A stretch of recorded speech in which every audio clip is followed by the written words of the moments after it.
Naniniwala ka ba ang tao mamamatay? Oo. Naniniwala ka hindi ka mamamatay kung hindi pa gusto ng Diyos. Nasa Biblia yun. 10:29 ng Mateo. Kahit maya, hindi mahuhulog sa lupa kung hindi pa yung tulot ng Diyos. So, hindi ka mamamatay kung hindi pa gusto ng Diyos. Eh, kung hindi pa gusto ng Diyos, huwag ka matakot mamatay. Kasi, pag natatakot ka mamatay, parang natatakot ka sa gusto ng Diyos.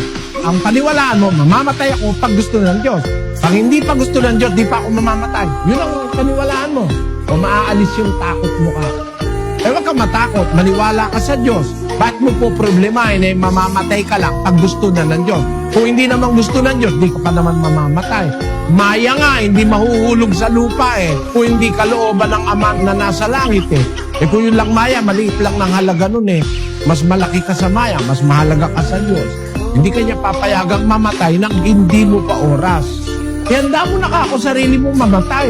Para huwag kang matakot. Nawala, nervyos niya nung matutong magtiwala sa Diyos. Pero kung meron kang Diyos sa buhay, makakalapit ka sa Diyos eh. Sa panahon ng pangangailangan, ang sabi ni San Pablo sa Hebreo 4:16, Magsilapit nga tayong may pagkakatiwala sa luklukan ng biyaya upang tayo'y magsipagtamo ng awa at mga kasumpong ng biyaya upang tumulong sa atin sa panahon ng pangangailangan. Meron panahon ng pangangailangan tayong hinaharap.